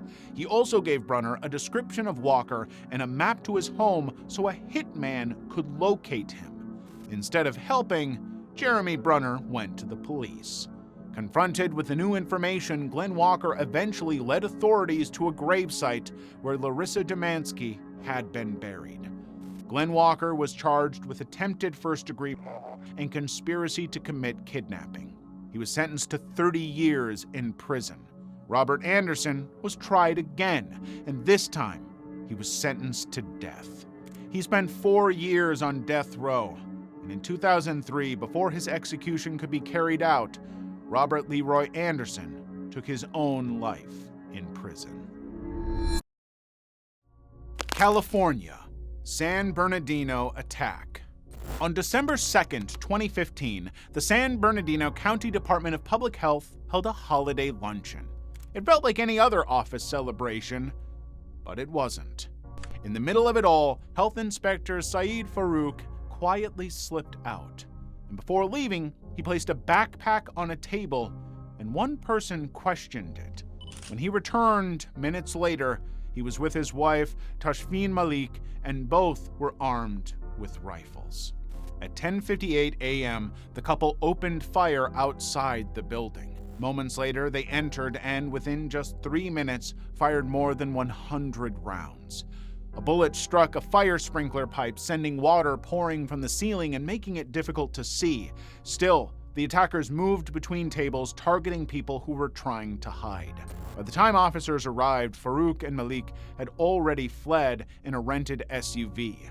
The backpack Farouk had left behind contained 3 pipe bombs made with Christmas lights and tied together. However, the devices failed to detonate. 4 hours later, authorities eventually spotted the vehicle and a shootout ensued on a residential street. When it was over, Saeed Farouk was shot 25 times and Tashfeen Malik 15 times. The couple died at the scene. Back at the crime scene, 14 people had been killed and 22 others injured. Investigators later described the couple as self-radicalized extremists inspired by foreign organizations. The San Bernardino attack remains one of the deadliest mass shootings in California's history. Colorado. Aurora Theater shooting. James Holmes bought a movie ticket at a Century 16 theater in Aurora, Colorado. He sat in the front row, but unlike other moviegoers, he hadn't come to watch the film. About 2 minutes into the movie, Holmes exited through an emergency door that led to a nearby parking area where he had packed his car. When he returned, he was dressed in black, wearing a gas mask, a flak jacket, a gun, and a headphone to block out screams from the horror he was about to unleash. At first, the audience thought his outfit was part of a costume or a publicity stunt. They were wrong. Holmes threw a smoke canister to the left side of the theater, blinding people, and then opened fire on the aisles. Panic erupted as people tried to escape. By the time authorities responded to the 911 calls, the damage was done. Holmes was found standing near his car outside and was arrested without incident. And by then, 12 people were dead and 70 others were injured. After his arrest, Holmes told police that he had booby-trapped his apartment with explosives. Police evacuated 5 surrounding buildings, and inside, they found over 30 homemade grenades wired to a control box in the kitchen, along with at least 110 gallons of gasoline. Holmes was found guilty on all counts and sentenced to life in prison without the possibility of parole. Alaska. Robert Hansen. In the 1970s and early 1980s, women began disappearing in Anchorage, Alaska. Most were dancers or sex workers, and their disappearances barely made headlines. But someone was hunting them, using the vast Alaskan wilderness as his playground. On June 13, 1983, a truck driver found a terrified young woman named Cindy Paulson still wearing handcuffs on one wrist. He drove her to a motel where she contacted authorities and gave a chilling account of what had happened. Cindy said a man had offered her $200 for sex before handcuffing her and forcing her at gunpoint into his car. He drove her to his home, violated and tortured her, then prepared to fly her into the wilderness. She managed to escape while he was loading his bush plane with supplies. Cindy didn't just tell her story. She remembered the make, color, and tail number of the plane. Investigators traced it to a baker and family man, Robert Hansen. When questioned, he denied everything, and two friends provided him with an alibi. With no immediate physical evidence, charges were not filed. But barely a month later, another woman was found dead under circumstances eerily similar to Cindy's story and to several other women whose bodies had been discovered over the years. This time, Alaska investigators brought in the FBI, who uncovered that Hansen's friends had given him a false alibi. Police obtained a search warrant for his home, and inside they found weapons, victims' identification cards, jewelry, and an aviation map marked with small X's. Hansen continued to deny involvement until ballistic testing matched shell casings found near the victims to a weapon in his possession. Facing overwhelming proof, Hansen agreed to confess in exchange for serving his sentence in a federal prison with limited publicity. He led investigators to burial sites marked on his map, revealing 17 graves, though he refused to disclose the location of 4 others. Authorities believe he assaulted more than 30 women and killed at least 17. Robert Hansen was sentenced to 461 years in prison. He died behind bars in 2014 at the age of 75. Kansas. John Robinson. To his Kansas neighbors, John Robinson was a community activist, a church leader, and a devoted husband and father. But to law enforcement, he was a seasoned con artist. His first run-in with the law came after he embezzled $33,000 from his workplace as a radiographer. He received probation, and 2 years later, he was caught embezzling again at another job. Over time, Robinson moved from small financial fraud to creating fake companies. He would hire women with promises of stable work only for them to vanish without a trace. On September 1st, 1984, he picked up Paula Galene Godfrey from her home in Kansas. She had told her family she was traveling to San Antonio for a training opportunity Robinson arranged. And after that day, she was never seen again. When police questioned him, Robinson denied knowing where she was. Days later, Paula's parents received a typed letter with her signature at the bottom. It claimed she was fine and did not want contact with her family. Since she was an adult, the investigation was terminated. Paula has never been found. As the years passed, Robinson continued recruiting women under the guise of employment. When the internet became popular, he expanded his reach into online chat rooms. He offered jobs, financial support, and what he described as consensual relationships. The women who met him often disappeared. Eventually, Robinson became careless, and his name kept surfacing in missing persons reports. In 2000, after a woman filed a battery complaint against him, investigators used that as probable cause to obtain search warrants. Inside storage units and on his property, they discovered the bodies of multiple women sealed in chemical barrels. The evidence was overwhelming. In 2003, Robinson was convicted of several murders. He received the death penalty in Kansas for 3 killings and life sentences in Missouri for others. He is now 82 and remains on death row. Virginia Tech Massacre. On April 16, 2007, 23-year-old Sung-Hui Cho entered a student dormitory at Virginia Tech and shot 2 people, killing them. Believing it to be a domestic homicide, the university did not immediately notify the campus, but Cho was just getting started. Cho, a senior student with a history of mental illness, had received consultations from the university's counseling center. In 2005, counselors described him as troubled, but said he expressed no homicidal thoughts. They were wrong.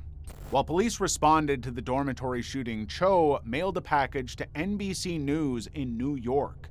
The package contained a manifesto, photographs of himself holding weapons, and a DVD with videos he had recorded. 45 minutes later, Cho returned to campus for his second attack, far deadlier than the first. He chained the 3 main entrance doors of a classroom building and left a note warning that opening the doors would trigger a bomb.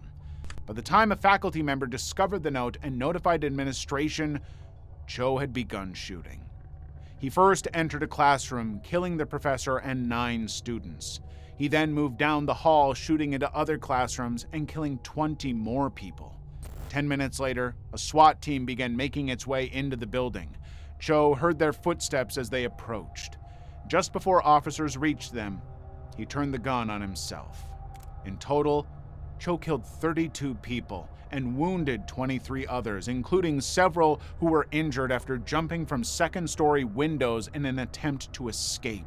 In the materials he sent to NBC News, Cho referred to his classmates as brats and referenced previous mass shooters like Eric Harris and Dylan Klebold. However, he offered no clear explanation for why he carried out the attack. Level 7. South Carolina, Todd Kohlhepp. In 2016, Kayla Brown and her boyfriend Charles Carver took a job to do some work on a 100-acre property in South Carolina. But the job was not what it seemed. Relatives became worried when they discovered the couple had left their dog without food or water, and Kayla's car remained at home.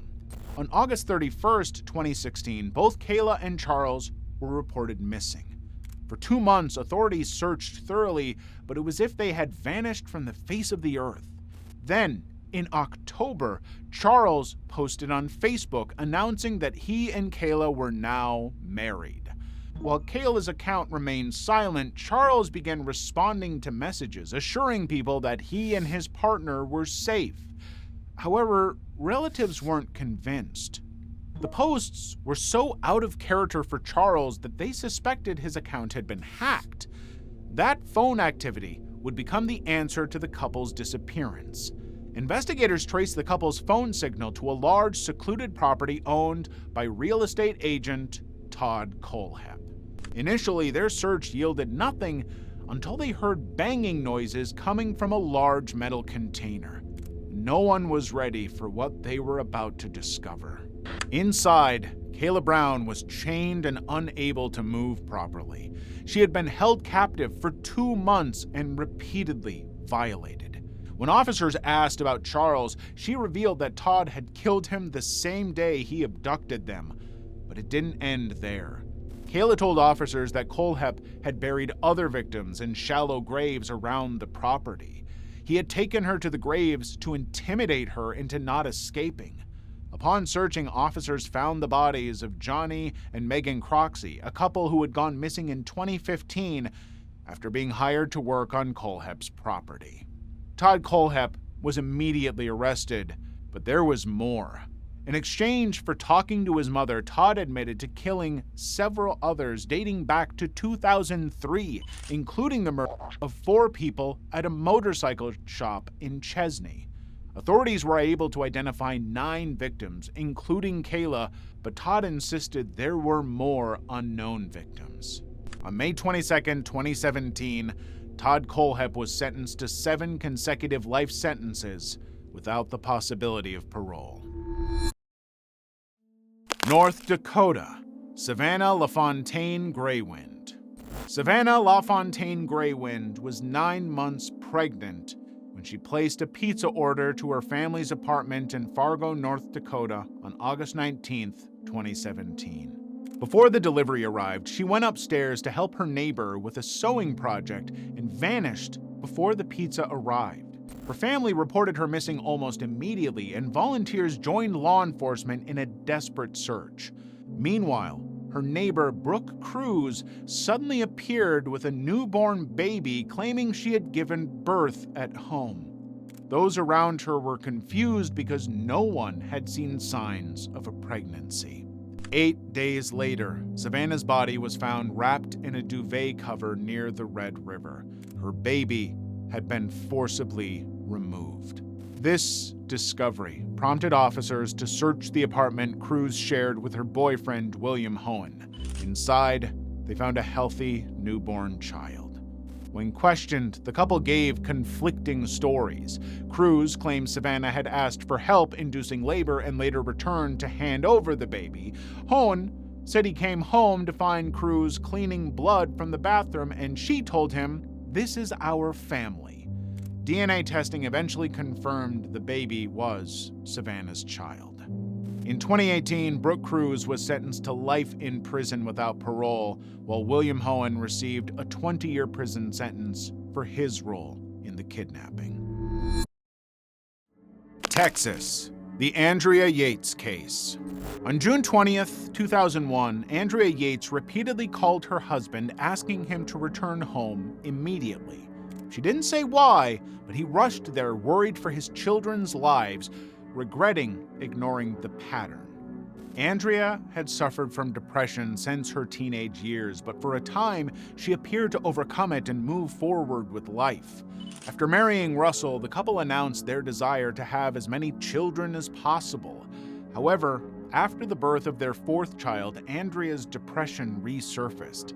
She had multiple suicide attempts and was placed on medication. Her psychiatrist warned the couple not to have more children, cautioning that another pregnancy could trigger severe psychotic depression.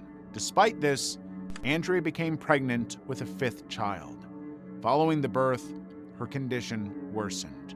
Another psychiatrist instructed Russell never leave her alone with the children. Believing he was encouraging her independence, Russell left her unattended for brief periods. On that tragic day, Russell had left the house for an hour, expecting his mother to arrive shortly after.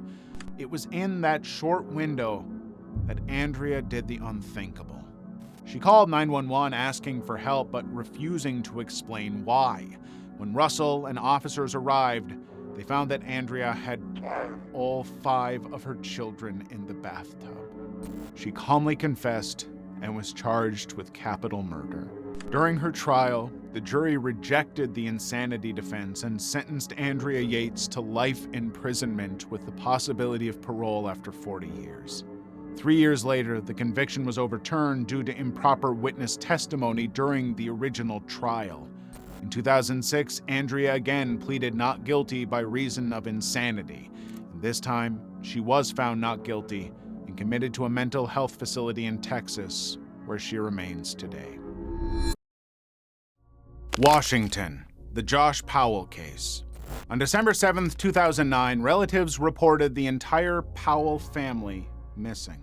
Susan Powell and her 2 sons had been to church the previous day, and neighbors saw them at home around 5 p.m.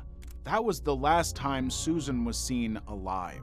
Her husband, Joshua, didn't follow them to church, and he was nowhere to be found either.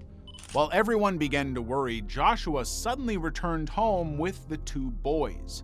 When police questioned him about his wife's whereabouts, Joshua claimed he left her at home sleeping before taking his sons on a camping trip shortly after midnight. Officers found this story suspicious. Why would they go camping in a blizzard after midnight when the boys were scheduled to go to daycare hours later? Although the elder son confirmed they had gone camping, he said that Susan had gone with them and did not return. Something wasn't adding up, but officers couldn't prove it.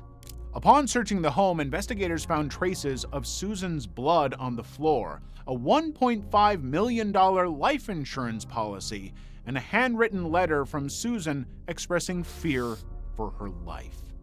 DNA testing revealed an unknown male contributor. Afterwards, Joshua's behavior became more suspicious.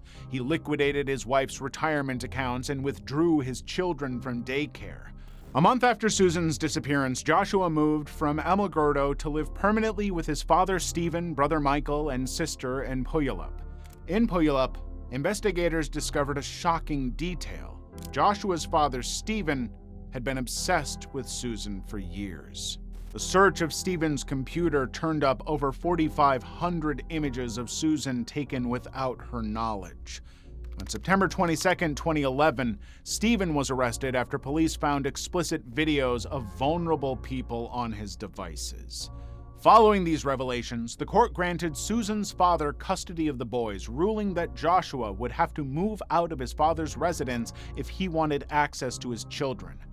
Joshua attempted to regain custody, but the court refused. In February 2012, Joshua finally snapped. During a supervised visit, he grabbed the boys, locked out the social worker, and set the house on fire. He killed himself and his sons. Authorities later determined that he had deliberately set the fire and that the day before the incident, he had donated the boys' toys and books to local charities. Police believe Joshua was involved in Susan's disappearance and that his brother may have helped him conceal her body. No one has ever been named a suspect or charged in Susan's disappearance. Ohio, Ariel Castro. Between 2002 and 2004, Ariel Castro, a former school bus driver in Cleveland, Ohio, abducted 3 young women: Michelle Knight, Amanda Berry, and her daughter's friend, Gina De Jesus. While authorities and families combed through every corner, the women were kept hidden in plain sight. He held them captive in his home for years, confining them to locked, dark bedrooms with barely functioning plastic toilets. Castro fed them only once a week and allowed showers just twice a week. Out of the 3, Michelle suffered the worst abuse. Castro impregnated her multiple times but induced miscarriages by beating her or striking her stomach with hard objects. The world moved on, but the girls' families kept searching. Even when a self-proclaimed psychic told Amanda's mother she was dead, she continued to search for her child until her death in March 2006. On Christmas Day that year, Amanda Berry gave birth to a daughter fathered by Castro. On May 6, 2013, Ariel Castro made a critical mistake. He left an interior door unlocked, and although the exterior door was bolted, Amanda noticed she could see neighbors through the screen. She screamed for help, and finally, after 10 years, someone came to her rescue. Amanda crawled out with her daughter and dialed 911. This led to the rescue of Michelle Knight and Gina De Jesus, ending over a decade of torture. In 2013, Ariel Castro pleaded guilty to 937 criminal charges and was sentenced to life imprisonment plus 1,000 years without the possibility of parole. He died in prison by suicide 1 month after sentencing. These were the most horrific cases from each state. But what happens when tragedy strikes the places meant for laughter? Find out in the most disturbing water park accidents iceberg now. And for cases from this iceberg that were too intense for YouTube, click the link in the description for access to our free Patreon.